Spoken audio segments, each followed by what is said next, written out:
Si Bea, isang A-list actress, ay kara-rating lamang sa kanilang mansyon sa Forbes Park mula sa isang nakakapagod na araw ng shooting, nang masaklap na tanawin ang kanyang naabutan.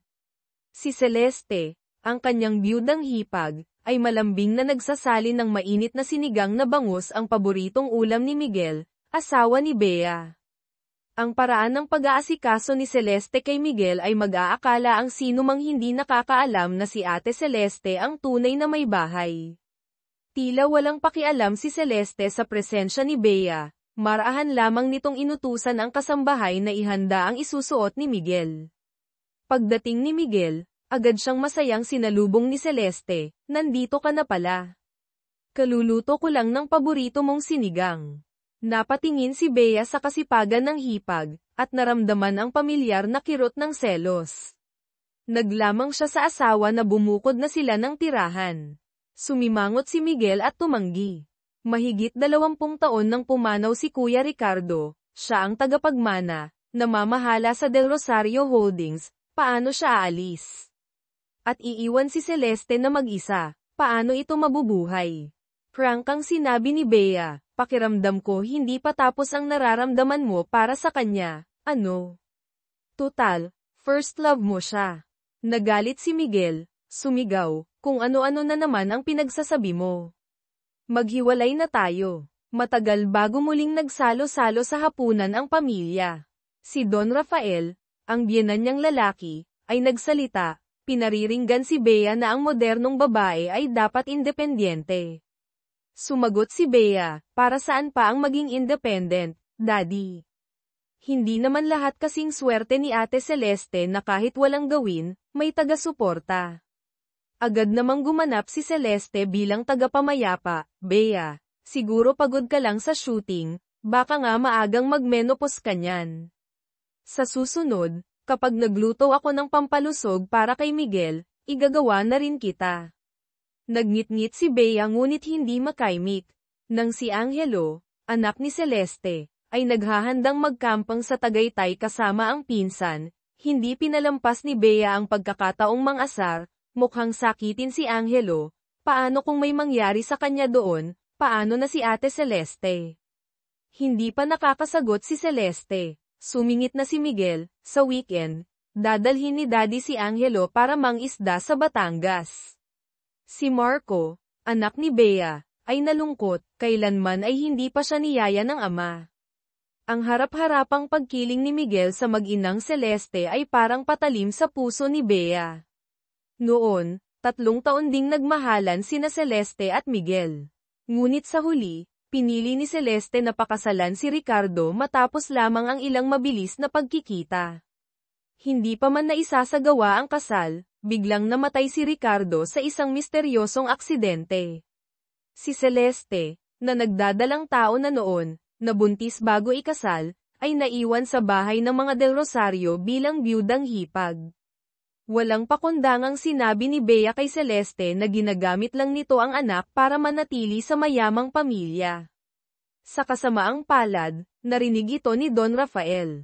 Nagalit ito ng husto. Pinagsabihan si Bea at nagbantang palalayasin siya kung muli niyang lalapastanganin ang alaala ng kanyang yumaong anak.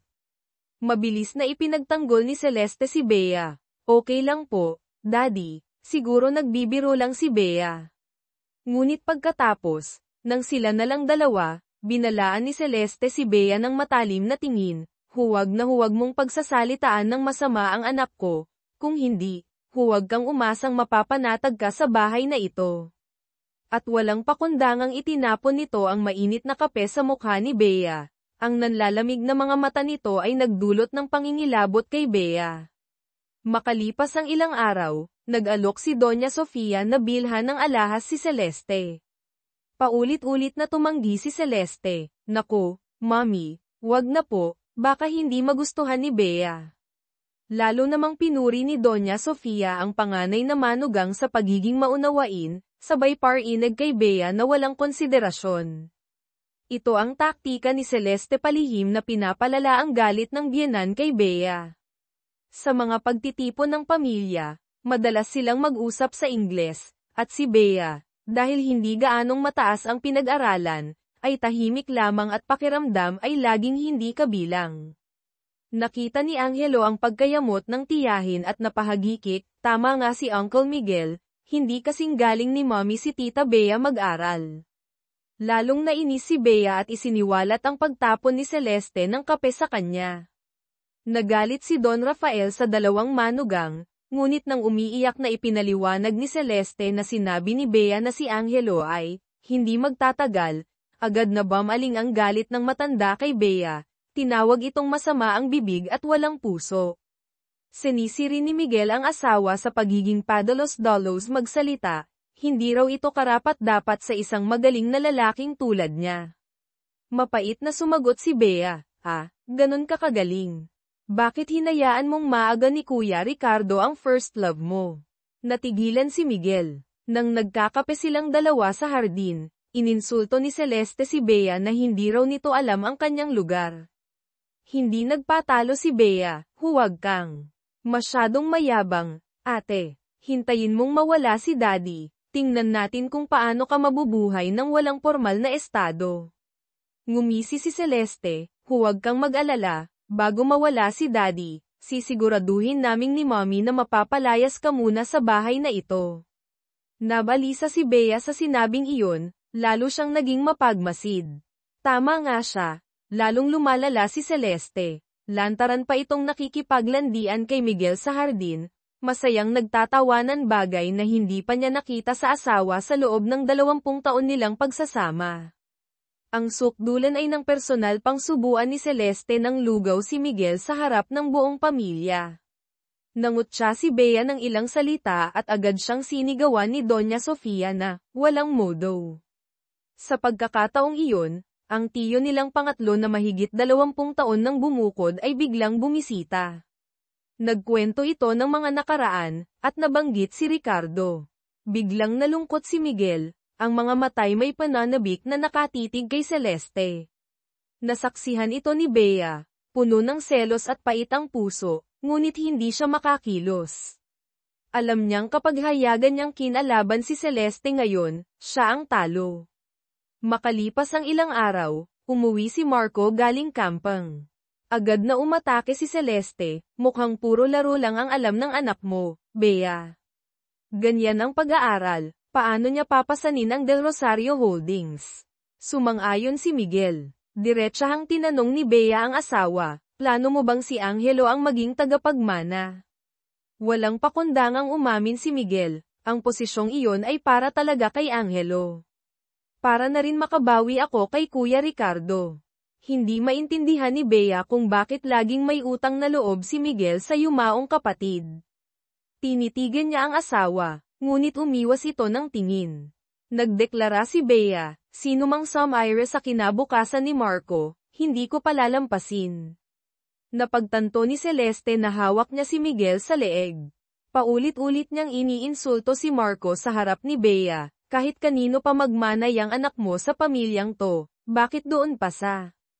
Medyo mahina ang utak, sumigaw si Bea, hindi ka pa ba tapos? Sakto namang dumating si Miguel. Agad na nagpaawa si Celeste, Miguel, wag mo na sanang palakihin to, baka maapektuhan ang kalusugan ni na Daddy at Mommy. Napabuntong hininga si Miguel, pinuri si Celeste na mabait pa rin tulad ng dati, marinig ko lang ang boses mo. Gumagaan na ang pakiramdam ko. Hindi papayag si Bea na matalo. Natuklasan niyang may gusto si Angelo kay Maria, ang nurse na regular na dumadalaw sa kanya sa St. Luke's Medical Center.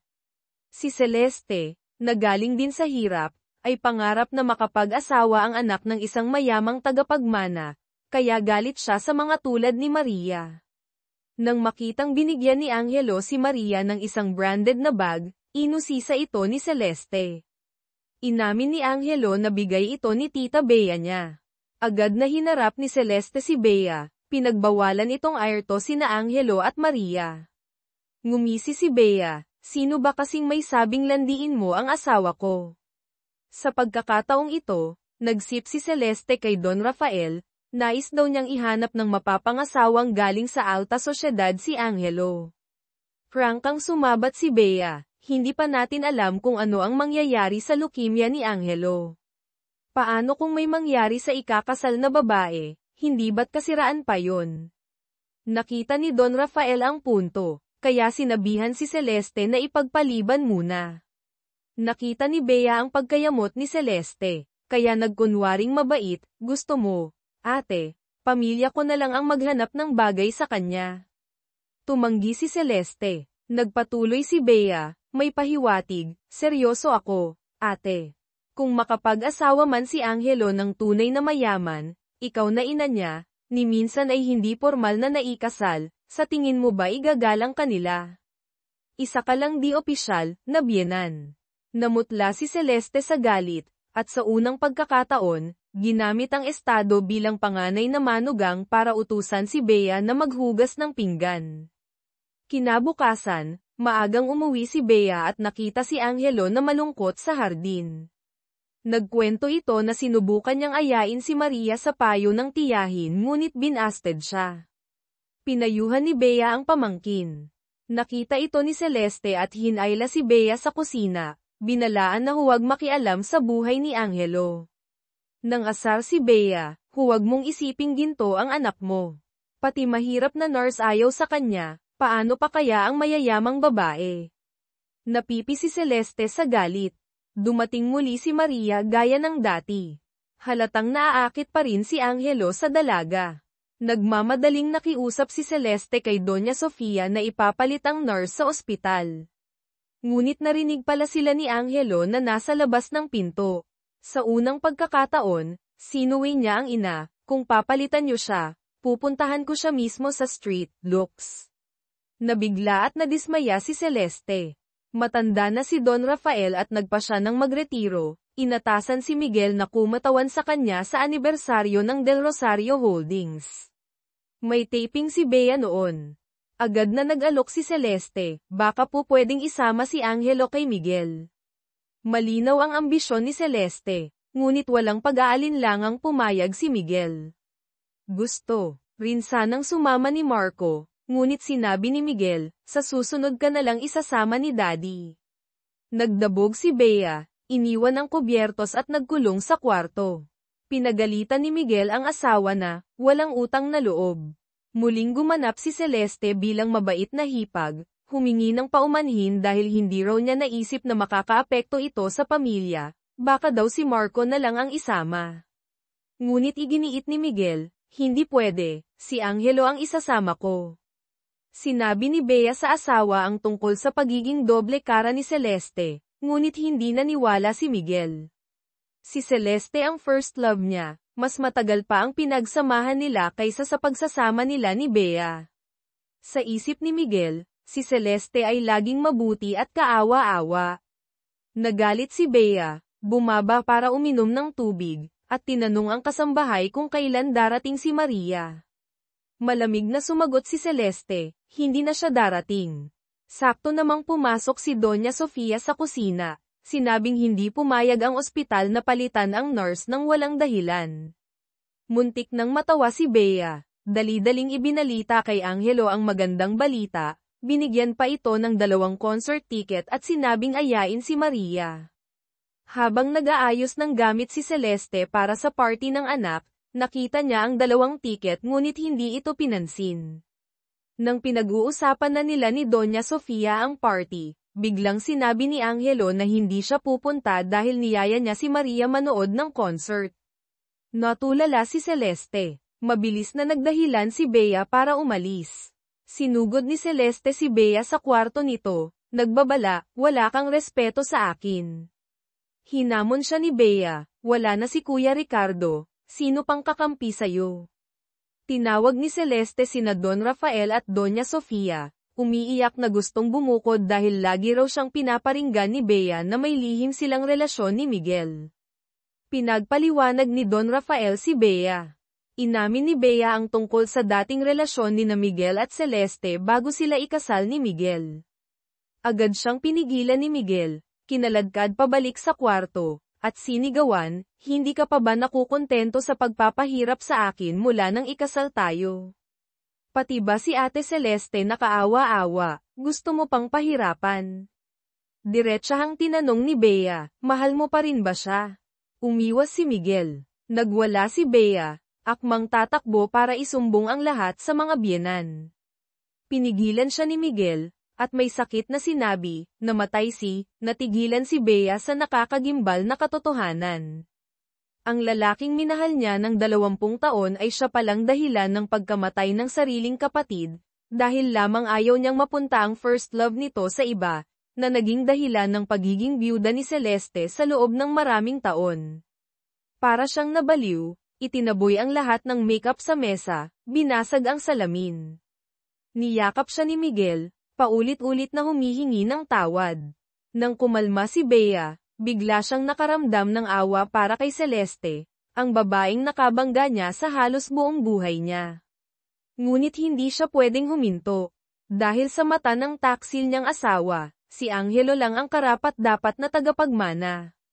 Kailangan niyang lumaban para kay Marco, ang kanyang anak. Ang pagsasawalang kibo ay ginto, ngunit lalong sumisidhi ang galit ni Bea. Nagmaneho siya ng walang patutunguhan patungo sa Manila Bay. Ang hangin ay tila gustong tanggayan ang kanyang hinanakit. Gusto niyang tapusin na ang lahat, ngunit nagtimpi siya. Pumasok siya sa isang bar sa Malate para uminom, ngunit bilang sikat na artista, agad siyang nakilala at naging laman ng mga tabloid. Kinailangang sunduin siya ng kanyang manager. Pag-uwi sa bahay, galit na galit sina Don Rafael at Doña Sofia, sinisisi siya sa pagbibigay kahihiyan sa pamilya del Rosario. Nagkunwaring nag-aalala si Celeste at tinulungan siyang tumayo, ngunit tinabig niya ito. Hindi na makatiis si Don Rafael, inutusan si Miguel na magpasya na kung sino ang tagapagmana para matigil na ang gulo ng dalawang manugang. Nagpasya si Doña Sofia na, turuan ng leksyon, si Bea, pinapaluhod ito para humingi ng tawad. Hindi sanay si Bea sa kahihiyan, saglit lang siyang lumuhod at tumayo, nagdeklara, payagan niyo na kaming mag-divorce. Halos himatayin si Doña Sofia sa galit. Malamig na nagsalita si Celeste sa tabi, hindi mo talaga alam kung saan ka lulugar. Umalis ka na dito habang maaga, huwag mo nang hintayang si Miguel pa ang magpalayas sa'yo. Hindi sumagot si Bea, bamaling kay Miguel, palayasin mo siya. Kung hindi, sasabihin ko ang ginawa mo kay Kuya Ricardo. Nang gabi ring iyon, tinipon ni Miguel ang buong pamilya. Sinabi niyang hindi maganda na magkasama ang dalawang pamilya sa iisang bubong, pahiwatig na kailangang may umalis. Ayaw makialam ni na Don Rafael at Doña Sofia. Nakaupo si Celeste, kalmadong umiinom ng tsaa, tiwalang pananatilihin siya ni Miguel pagkatapos ng 20 taon niyang pag-aalaga dito. Ngunit ang mga sumunod na sinabi ni Miguel ay nagpatigil sa mundo ni Celeste. Ate Celeste, panahon na para magkaroon ka ng sarili mong komportableng buhay. Ang mga problema dito sa bahay, hindi mo na kailangang intindihin. Gulat na gulat si Celeste, halos matamba. Ngumiti ng tagumpay si Bea, ngunit hindi buo ang saya. Tiningnan siya ni Miguel nang may pagkadismaya dahil ginamit niya ang sikreto para takutin ito. Lumipat si Miguel sa library para doon matulog. Puno ng hinanakit si Celeste, hindi maintindihan kung bakit nagbago si Miguel. Nagpasya siyang subukan muli ang damdamin nito, binalikan ang nakaraan, kung hindi ako nagpumilit na isilang si Angelo noon, siguro tayo na ang mag-asawa ngayon. Nagpakita ng pagsisisi si Miguel, sinabing sana'y hindi na lang niya pinakasalan si Bea. Natanto ni Celeste, si Miguel ay kasing inosente at dali pa ring mauto tulad ng dati. Kaya saan siya nagkamali? Nang umalis si Celeste, napunta kay Bea ang responsibilidad sa kusina. Siya na hindi marunong pumatay ng isda. Paano pa kaya magluto? Lalo na't bagong manicure pa siya. Nagalit si Doña Sofia. Pinatanggal ang kanyang nail polish. Itinapon ang sabaw na palpak niyang niluto. Pag-uwi ni Bea kasama si Miguel, agad niyang ginamit ang tungkol kay Ricardo para takutin ito. Pinagbawalan na makipagkita kay Celeste. Malamig na sumagot si Miguel, kung ayaw mong maparusahan si Marco, at si Angelo ang magmana ng kumpanya, sige, sabihin mo. Natigilan si Bea. Kung malalaman ito ni Don Rafael, tiyak na palalayasin si Miguel. Hindi siya pwedeng sumugal. Masama ang loob, bumaba si Bea para magtimpla ng kape. Biglang sumulpot si Celeste. Casual na nagsabi, gusto ni Miguel ng barako, black, iced, walang asukal, 5 beses hinalo. Pakitimpla mo na lang siya pansamantala. Tila siya pa rin ang asawa. Ano ang ipinapahiwatig ni Celeste? Na dahil hindi pa siya kasal, pwede pa silang magsimulang muli, ni Miguel. Nag-init ang ulo ni Bea. Araw-araw, ginagamit ni Celeste ang dahilan na naghahanap ng bagong bahay para makaiwas sa gawaing bahay. Pagod na pagod si Bea galing taping, ngunit agad siyang tinatawag ng biyenan para magluto. Madalas siyang nakakatulog habang nagluluto sa kusina. Sinasadya siyang pahirapan ni Doña Sofia, dahil pinalayas niya ang masipag na si Celeste. Ngunit may magandang balita na dumating kay Bea. Dahil sa suporta niya, naglakas loob si Angelo na ligawan si Maria. Ang anak ang kahinaan ni Celeste. Napangiti si Bea. Kung mapang-asawa ni Angelo ang mahirap na nurse, anong mukha pa ang ihaharap ni Celeste para makipag-agawan sa kanya? Nang gabing iyon, hindi makatulog si Bea, kinatok niya si Miguel sa library. Umiiyak siyang nagsumbat, bakit mo ako pinakasalan? Bakit mo ako hinayaang magdusa ng ganito? Nakonsensya si Miguel, kinabukasan ay kinausap niya si Celeste, sinabing malaki ang utang niya kay Bea. Sana'y huwag itong magtanim ng galit sa asawa niya. Sumagot si Celeste, tila sumusuko, wala akong sinisisi, tanging ang masama kong kapalaran.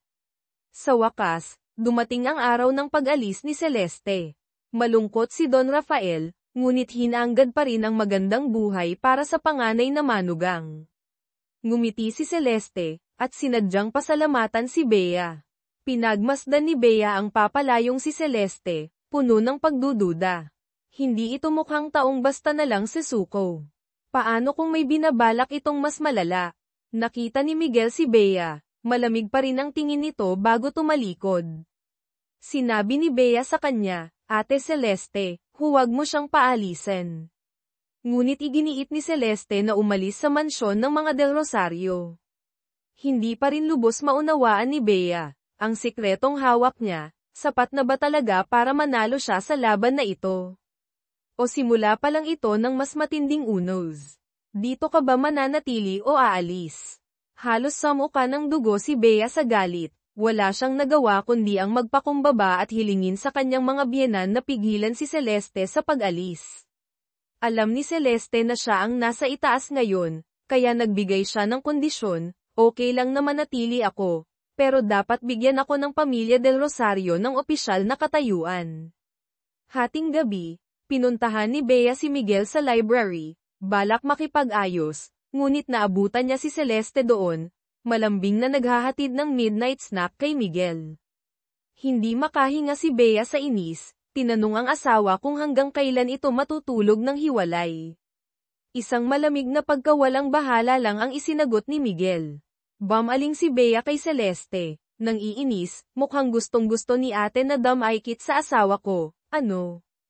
Hindi itinanggi ni Celeste, casual na sumagot, si Miguel ang haligi ng pamilyang ito. Lahat ng babae sa bahay na ito ay dapat magsilbi sa kanya. Halos ikamatay ni Bea ang mga salitang iyon sa galit. Isang magandang balita ang dumating, si Angelo, ang panganay na apong may leukemia, ay bumuti ang kalagayan matapos makipag-ugnayan sa magandang nurse na si Maria. Masayang ibinalita ito ni Bea sa buong pamilya. Agad namang sinamantala ni Celeste ang pagkakataon, iminungkahi na mag-intern si Angelo sa kumpanya bilang paghahanda sa pagmana. Si Miguel, na madalas alagaan ni Celeste ng masasarap na pagkain, ay agad pumayag. Halata ang pagkadismaya ni Bea ngunit wala siyang magawa. Kahit galit na, galit sa puso niya sa pakikipagrelasyon ng anak sa mahirap na nurse, nagkunwaring mabait pa rin si Celeste kay Bea. Salamat, Bea. Dahil sa pagrerekomenda mo kaya bumuti ang kalagayan ni Angelo. Hintayin mong siya na ang mamahala sa Del Rosario Holdings, ililibre kita ng malaki.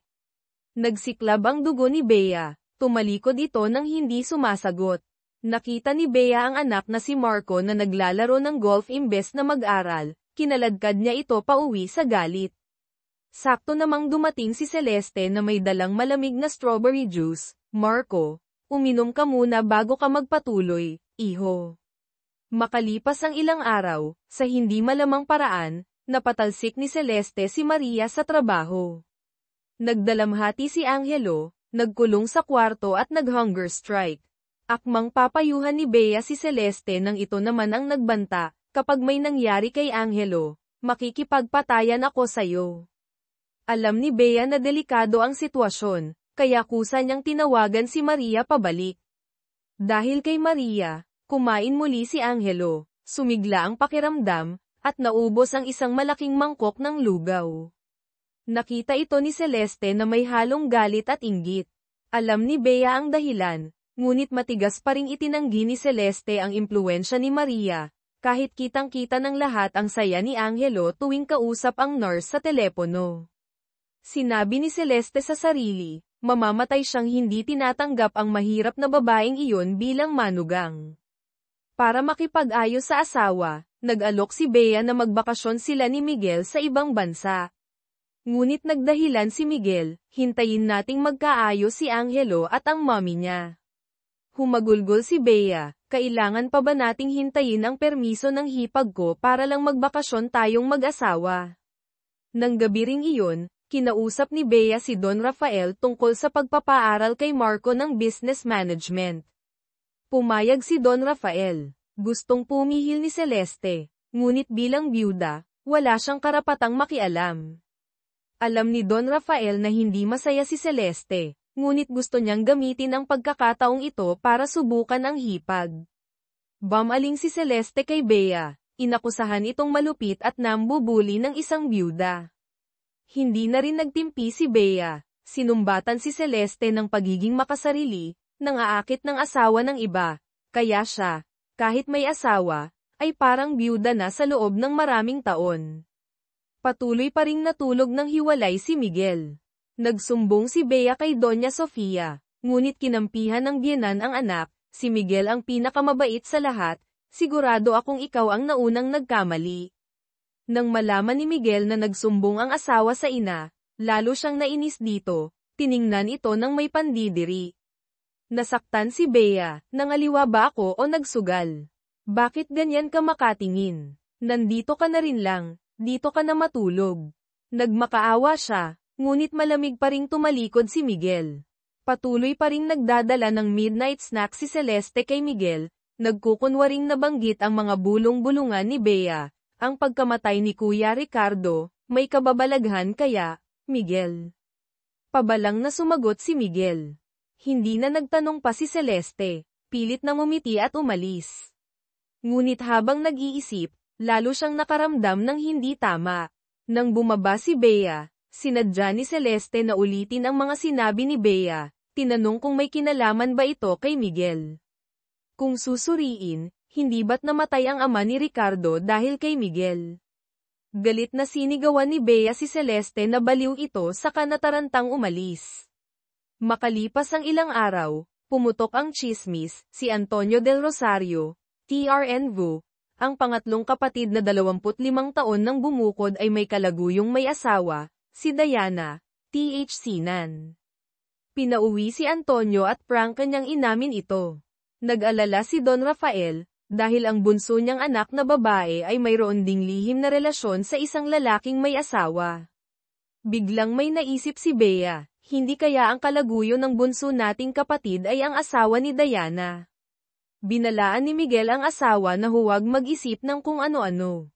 Narinig ni Celeste ang tsismis, agad niyang pinuntahan si Antonio, nagkunwaring nakikiramay para usisain ang tungkol sa pagkamatay ni Ricardo, dahil nandoon din si Antonio noon. Pailalim sumagot si Antonio, lalong nagpatibay sa hinala ni Celeste. Nang lumabas si Miguel para magpahangin, tinanong ni Celeste kung may sinabi ba si Antonio sa kanya. Kinumpirma ni Miguel. Lalong naghinala si Celeste. Kung walang tinatago, bakit iyon sasabihin ni Antonio kay Miguel? Umiwas si Miguel at pumasok sa bahay.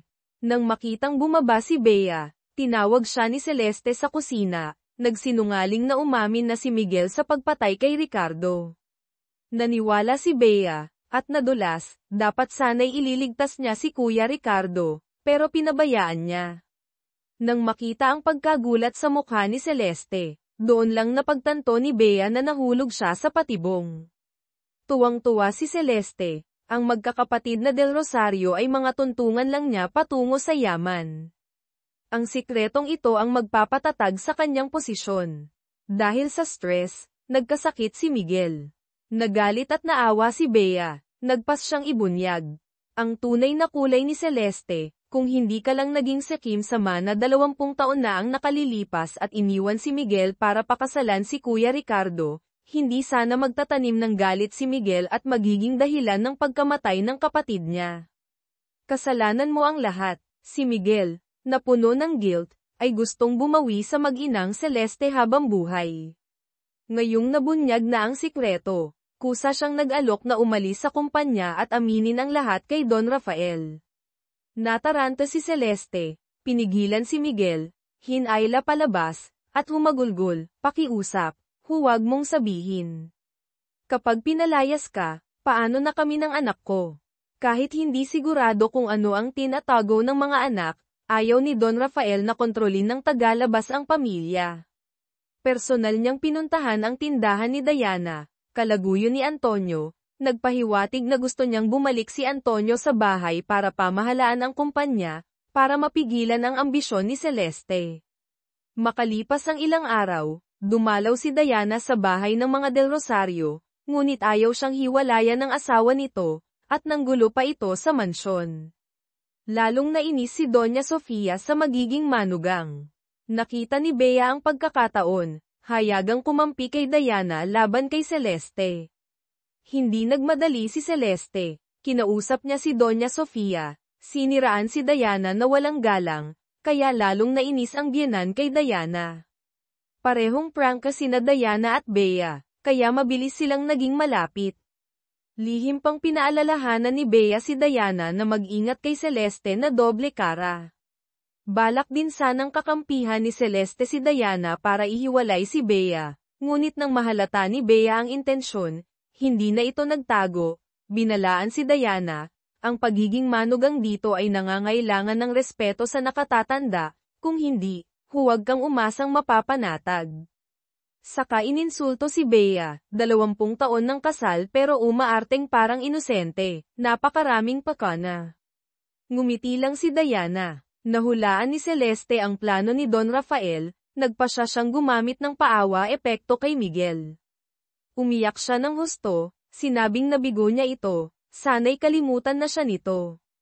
Pagkatapos, sinadya niyang iparating kay Bea na sabihin kay Miguel na putulin na ang lahat ng pag-asa sa kanya.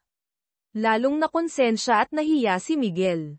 Nang gabi ring iyon, pinuntahan niya si Angelo, sinabing ibibigay niya rito ang kumpanya, at pinagbili ng huwag sabihin kay Bea. Hindi pa natatapos ang kasiyahan ni Celeste nang marinig niyang kinukumbinsi ni Don Rafael si Antonio na bumalik sa kumpanya, ngunit hindi niya narinig ang sagot. Habang nag-aalala kung paano aalamin, inimbitahan ni Don Rafael ang 3 manugang, Bea, Celeste, Diana, para sa hapunan.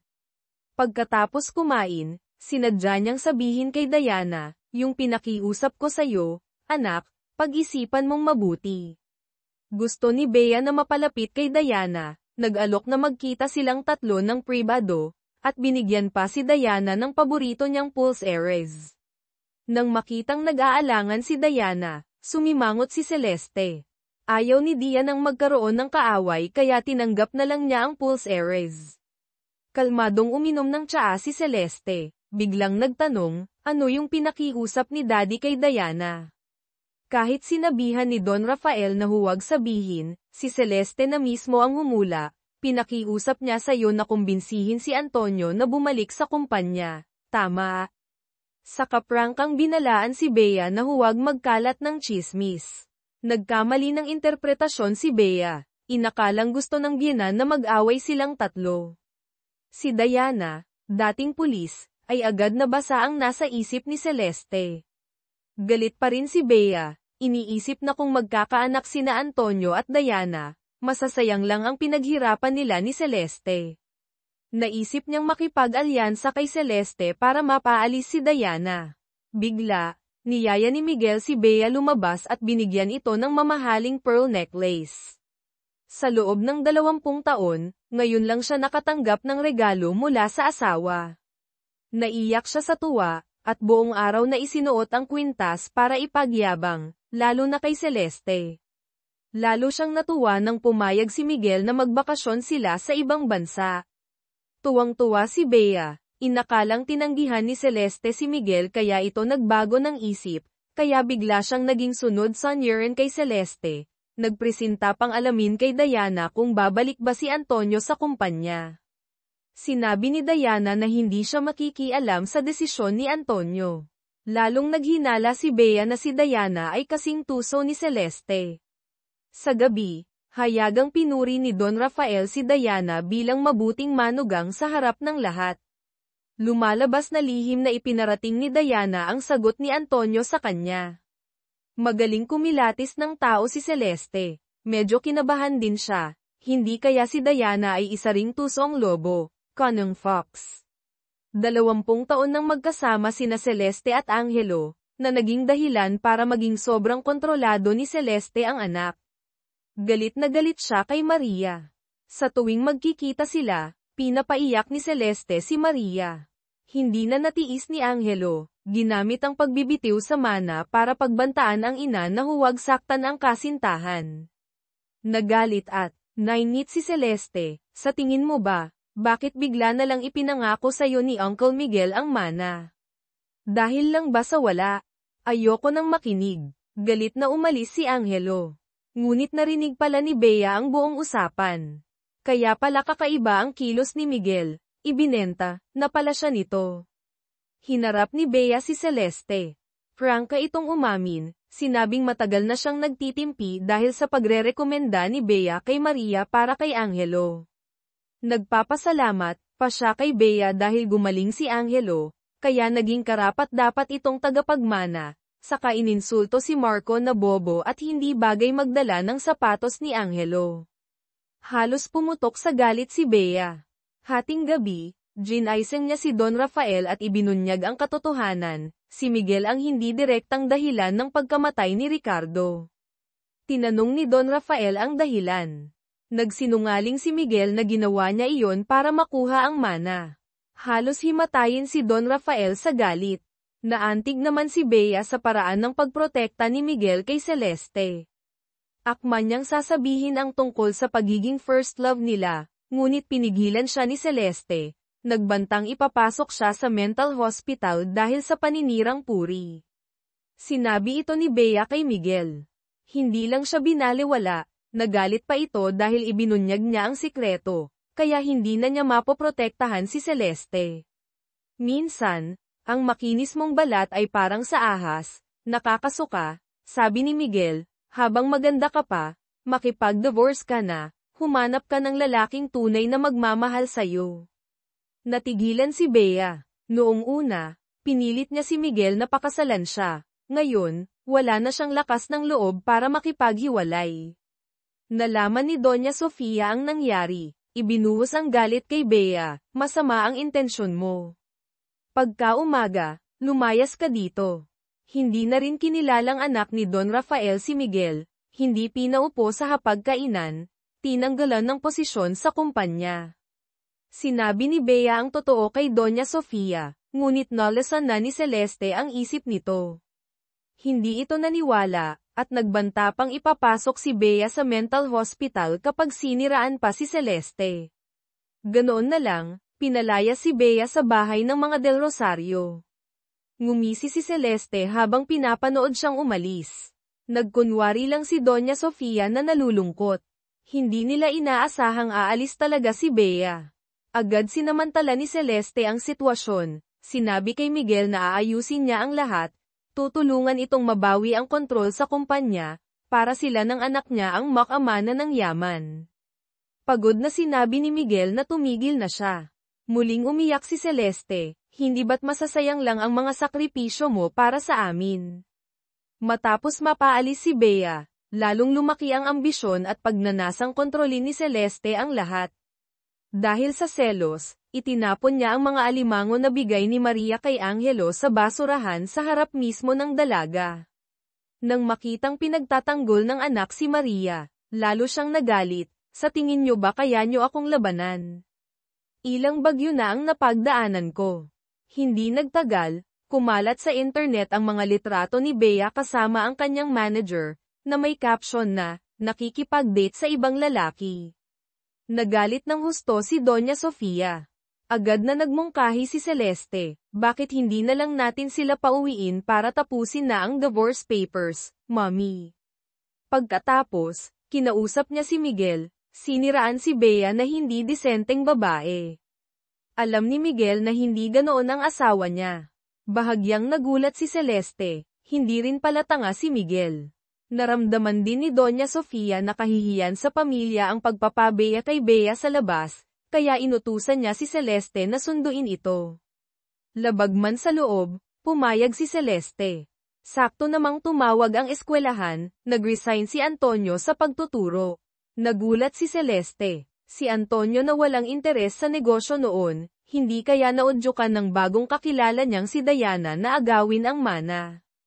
Agad niyang pinakiusapan si Miguel na pigilan ang pagpasok ni Antonio sa kumpanya. Ang labanan para sa kapangyarihan sa pamilya Del Rosario ay pumasok na naman sa panibagong yugto, mas matindi at mas mapanganib.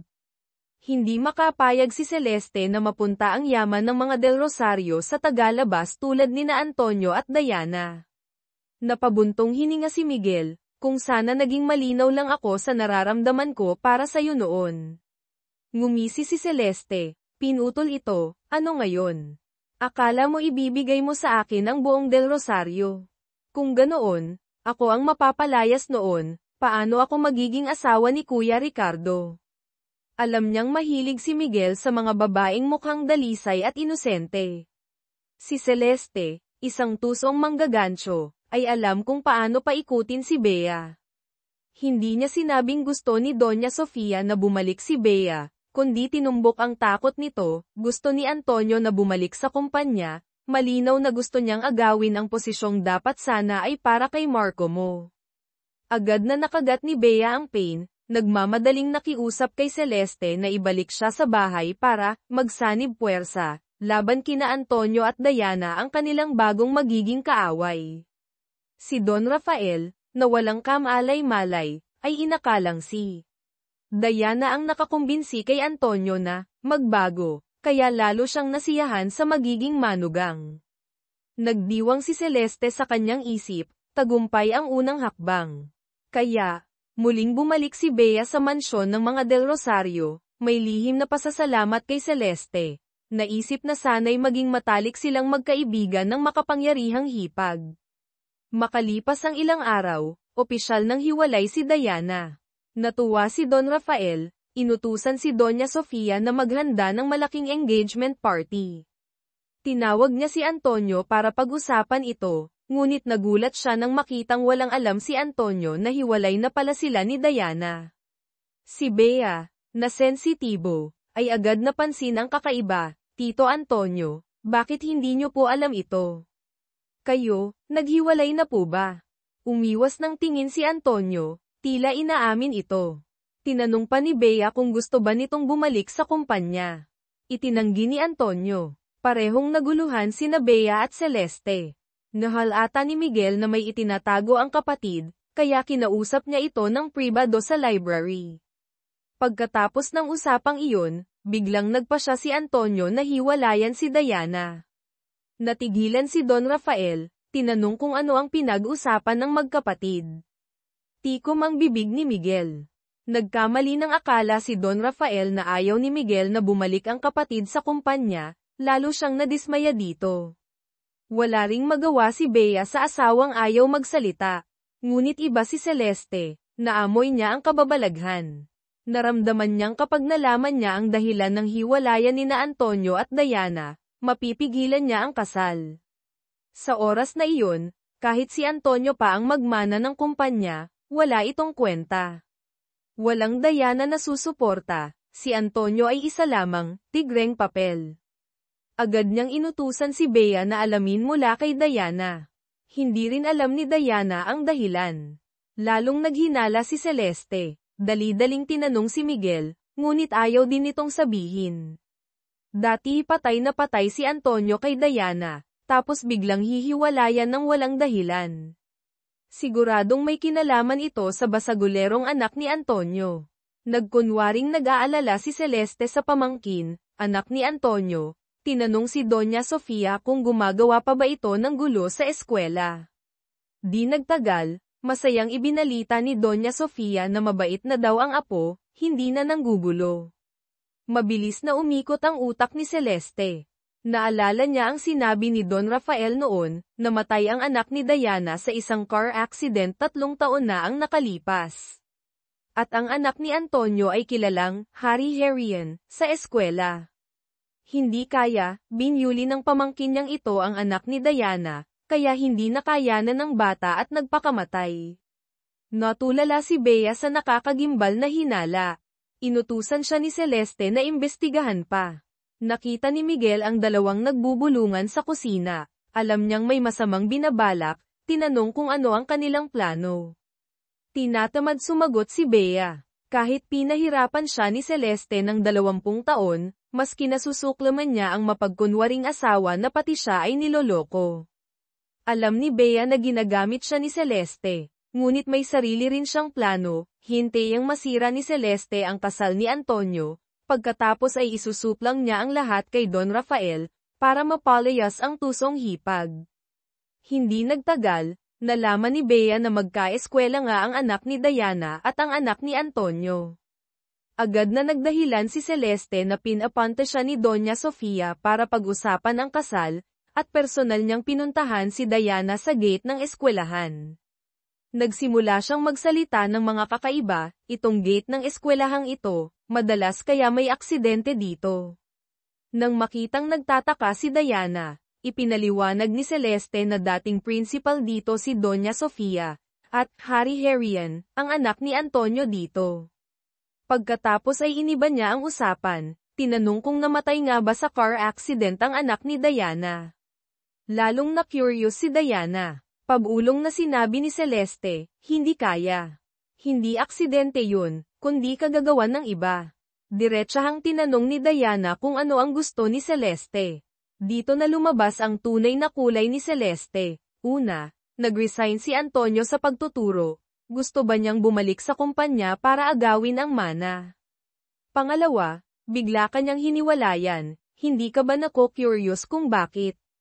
Hindi pa man nakakapasok sa mansyon ang pobreng si Diana, pinagplanuhan na siyang sipain palabas ng 2 hipag. Si Bea, na prangka, ay naniniwala pa rin sa plano niya, hintayin si Celeste na paalisin si Diana, tapos isusuplang niya si Celeste sa biyenan. Ngunit nabasa na pala ni Celeste ang plano ni Bea. Ininsulto niya si Bea na, malaki nga ang dibdib, maliit naman ang utak. Nagalit si Bea, gustong isiga sa biyenan ang tungkol sa dating relasyon ni na Celeste at Miguel, para mapalayas ang tusong hipag. Ngunit pinigilan siya ni Miguel, napaka-inosente mo talaga. Kapag nabunyag yan, magiging katatawanan ang pamilya del Rosario. Dahil sa reputasyon, hindi PayPal AS ni Daddy si Ate Celeste, baka ikaw pa ang ipasok sa mental hospital. Nakita ni Bea ang pag-aatubili ni Miguel, alam niyang may damdamin pa ito para kay Celeste. Galit na sumigaw, sige, kampihan mo pa siya. Malapit nang masira ang pamilya del Rosario dahil sa inyong 2 taksil. Nang gabi ring iyon, galit na umuwi si Antonio, gustong balaan si Celeste na huwag guluhin si Diana. Sinamantala ni Celeste ang pagkakataon, tinanong kung ang anak ba nito ang pumatay sa anak ni Diana. Buti na lang sinenyasan ni Miguel si Antonio kaya hindi ito nahulog sa bitag. Binalaan ni Antonio si Celeste na tumigil na. Nainis si Celeste. Nakikitang malapit na ang engagement, nagpasya siyang guluhin muna ito. Gumawa ng plano si Celeste para si Bea ang manguna sa panggugulo, habang siya ang nasa likod na nagdidikta. Naging magulo nga ang engagement party. Nagkunwari pang inaalo ni Celeste si Bea na walang mangyayari. Ngunit pag-uwi, galit na galit si Don Rafael. Kung hindi kinampihan ni Doña Sofia si Bea, muntik na itong mapalayas muli.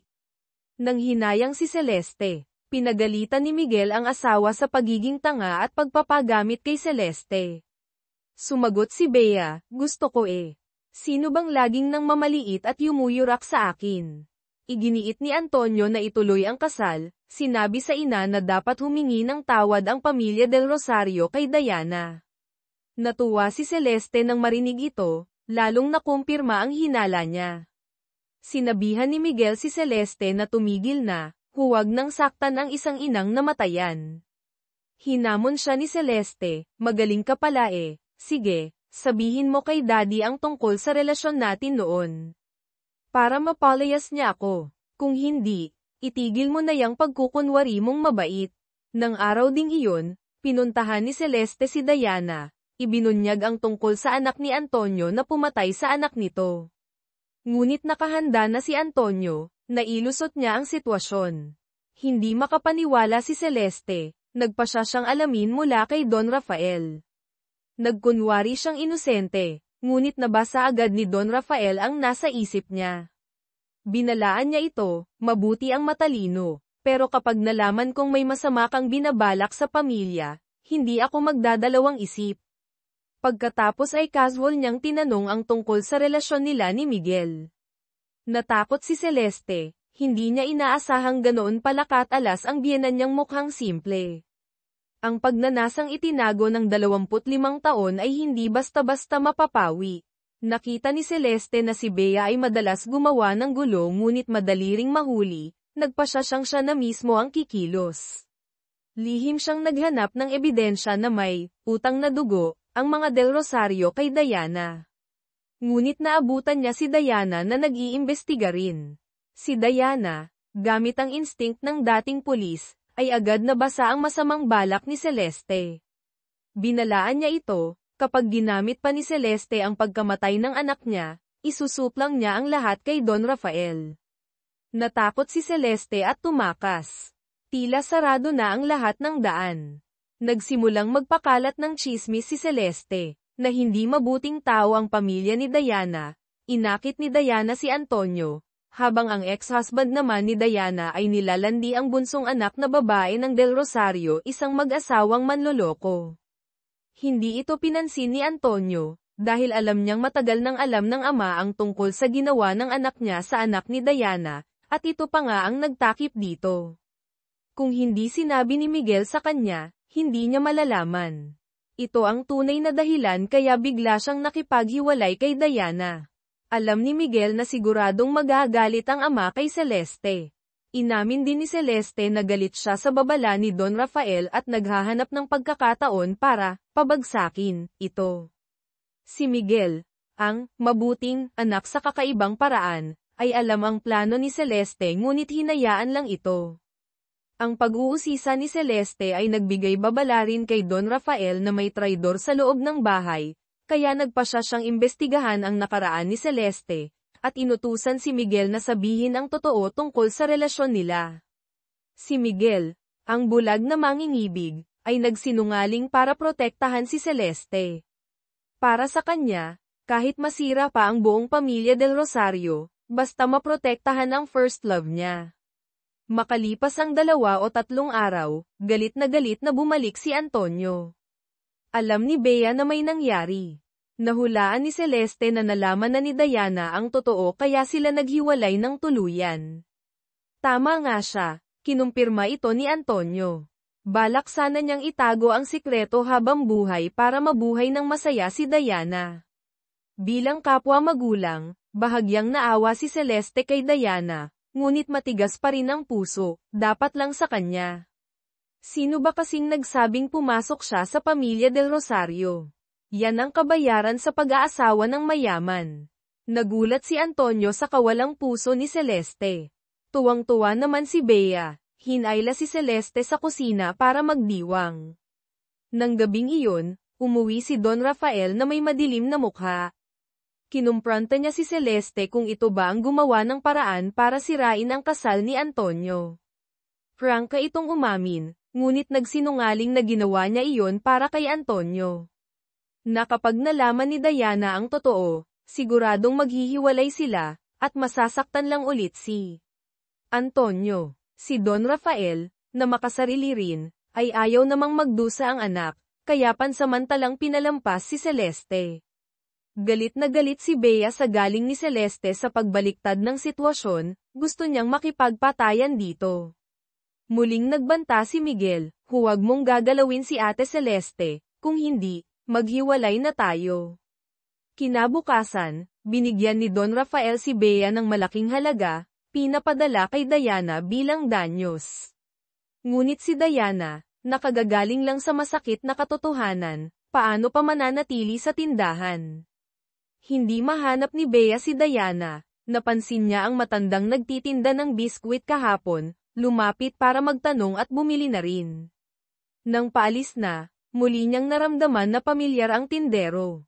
Nang gabi ring iyon, biglang naalala ni Bea. Tumatakbo siyang pumasok sa library ni Miguel, hinalungkat ang college album nito. Tinitigan niya ang mga litrato, at nanlaki ang mata sa gulat.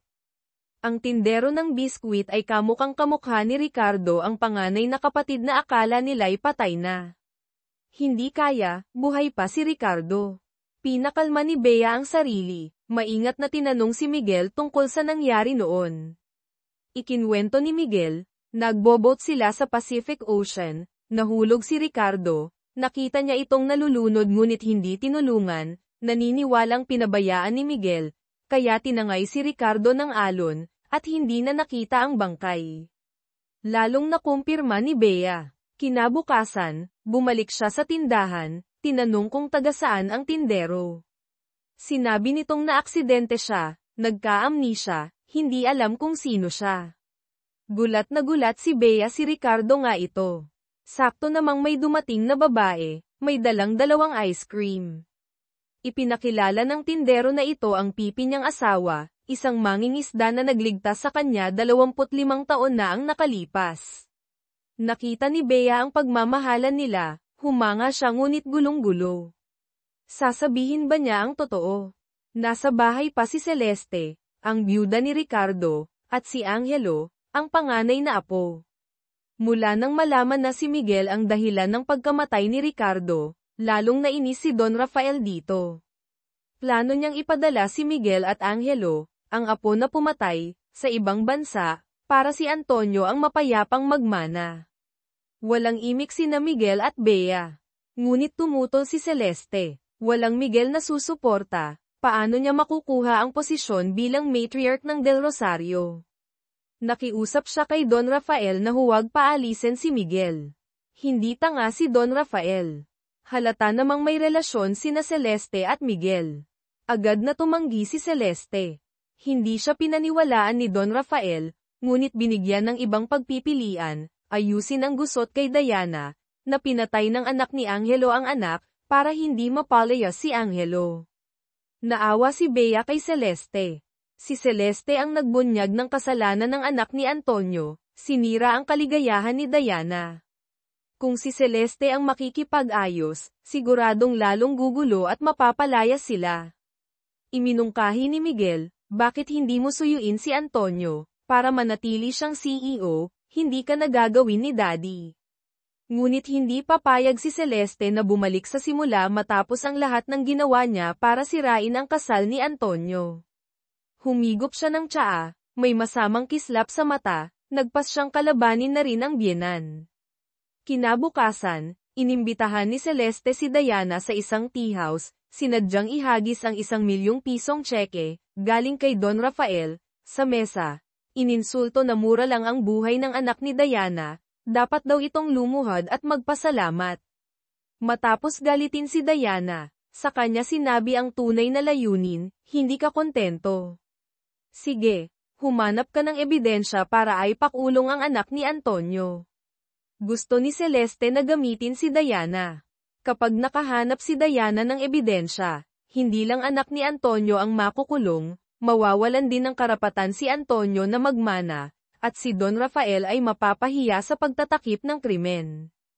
Ngunit mas tuso pa rin si Don Rafael. Pinapasubaybayan na niya si Celeste sa kanyang sekretarya. Nang nagre-report si Celeste, nahalata niya ang sekretarya.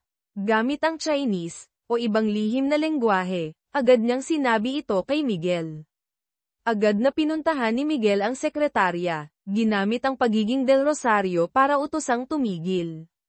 Ngunit sumagot ang tapat na sekretarya, utos ni Don Rafael ang masusunod. Alam niya kung sino talaga ang amo. Alam ni Celeste na malapit na siyang umalis, sinimulan niyang habilinan si Angelo. Samantala, bumalik si Bea kay Ricardo, dala ang litrato ni Celeste para subukang gisingin ang alaala nito. Ngunit walang epekto kay Ricardo ang litrato. Hindi alam ni Bea ang gagawin. Nainis si Miguel sa pagpaparot-par ito ng asawa. Nagpasya si Bea na ilihim muna ang tungkol kay Ricardo, hayaang mainis ang taksil niyang asawa. Nang gabi ring iyon, inutusan ni Don Rafael si Celeste na mag-impake. Nagalit si Celeste, inakusahan ng biyenan na nambubuli ng isang kaawa-awang byuda. Lalong nagalit si Don Rafael, isinombat ang lahat, ang paglalaro niya sa damdamin ni Ricardo at Miguel, na naging dahilan para magtanim ng galit si Miguel at patayin ang kapatid, sinira ang buhay nito. Ngayon pati si Antonio gusto mo pang sirain. Sigaw niya, dalhin mo ang anak mo at lumayas kayo sa pamamahay na ito. Umiyak ng husto si Celeste, nagmakaawang huwag paalisin si Angelo. Lumuhad si Miguel na nagmamakaawa para kay Celeste. Hindi natinag si Don Rafael. Kaya ginamit ni Miguel ang kanyang huling alas, ang sikretong makakasira sa buong pamilya, ang pagtatakip ni Don Rafael sa krimen ng apo, para takutin ang ama, kung hindi mananatili si Celeste, sisirain niya ang lahat. Napilitang pumayag si Don Rafael na pansamantalang manatili si Celeste. Ngunit si Celeste, imbes na magpasalamat, ay sinusulan pa si Miguel na ibunyag ang sikreto, para gamitin itong pam-blackmail kay Don Rafael na ibigay sa kanya ang buong kumpanya. Ang ambisyon ni Celeste ay wala ng hangganan, handang gawin ang lahat. Sumigaw si Miguel, Celeste, tumigil ka na habang maaga. Ngumisi si Celeste, kasing talam ng kutsilyo ang tingin, hindi mo sinasabi, akala mo hindi ko malalaman. Mayroon bang bagay na gusto kong malaman? Ako, si Celeste del Rosario, na hindi ko matutuklasan. Hindi na nakatiis si Bea, sumugod at kinumpronte si Miguel, pinoprotektahan mo siya sa harap ko. Sabihin mo, mahal mo pa rin ba siya? Tumalikod si Miguel, pagod ang boses, sinabi ko na, ito ay kabayaran sa utang ko kay Kuya Ricardo. Sinungaling, sigaw ni Bea, kung talagang mahalaga sa iyo ang dugo, hindi mo hahayaang sirain niya ang buong pamilya. Hindi mo hahayaang manipulahin niya ang lahat. Nagngalit ang kanyang mga ngipin, lihim na nanumpa, maliban na lang kung mapalayas siya dito, hinding-hindi ko sasabihin kung nasaan si Kuya Ricardo. Para masigurado, lihim na inilipat ni Bea si Ricardo sa mas ligtas na lugar. Sakto namang humarap sa matinding krisis pinansyal ang Del Rosario Holdings. Napilitan si Don Rafael na humingi ng tulong sa pamilyang Lim ang makapangyarihang angkan na laging nasa likod nila. Ngunit tahasang tumanggi si G. Edward Lim. Kinabukasan, isang nakakagulat na balita, ang sasakyan ni G. Lim ay binangga ng isang misteryosong truck at nahulog sa bangin, patay ito agad. Nang marinig ni Celeste ang balita, isang malamig na ngiti ang sumilay sa kanyang labi. Agad niyang iniugnay ito sa sikretong binanggit ni Miguel. Siguradong may kinalaman sa pamilyang Lim. Pinatay ng biyenan ko si G. Lim. Tinanong niya si Miguel, ngunit iginiit nitong aksidente lang, kapareho ng tono ni Don Rafael. Sa gitna ng krisis, tinawagan ni Don Rafael si Antonio pauwi agad, Tothiet, buong pusong, nakiusap sa pangatlong anak na iligtas ang negosyo ng pamilya. Si Antonio, na umalis ng 25 taon dahil sa trauma ng makitang pinabayaan ni Miguel ang kapatid, ay walang interes sa korporasyon. Ngunit ginamit ni Don Rafael ang alas, isiniwalat ang lahat ng kasamaan at intriga ni Celeste para pagwatak-watakin silang magkakapatid. Nasuklam si Antonio, Tinanong si Miguel kung bakit niya kinukonsinti si Celeste.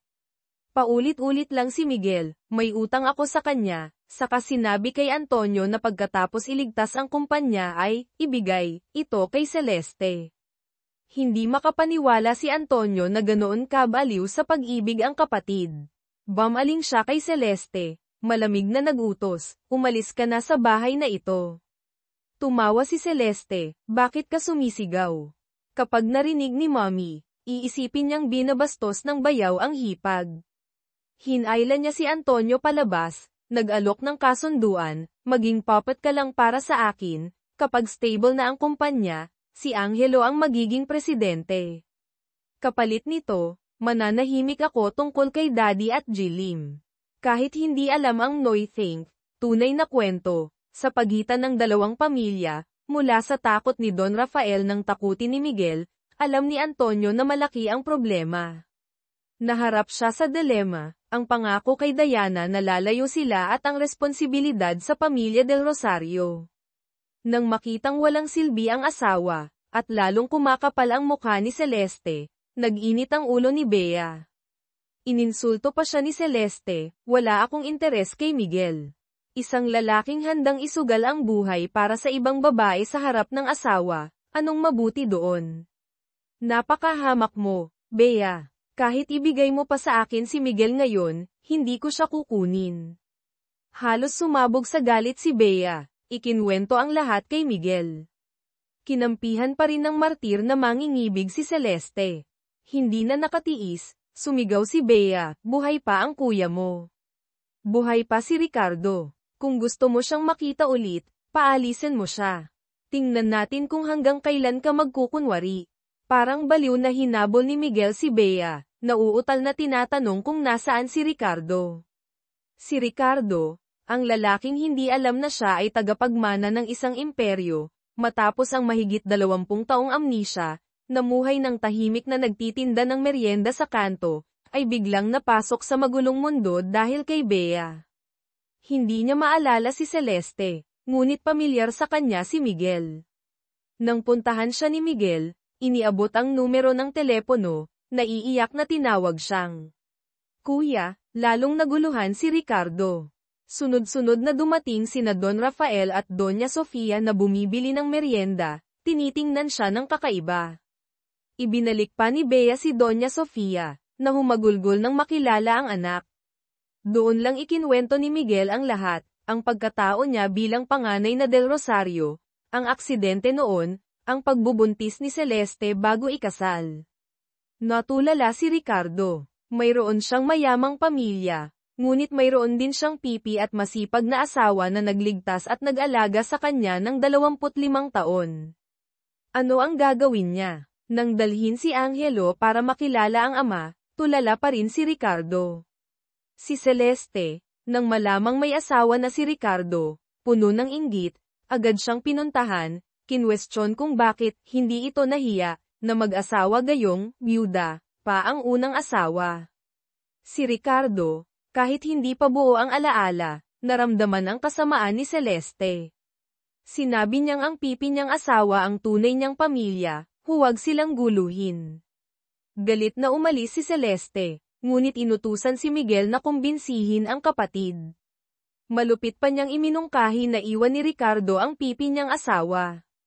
Binalaan ni Miguel si Celeste, kapag nagalit si kuya, PayPal AS ka ni Daddy nang walang dala.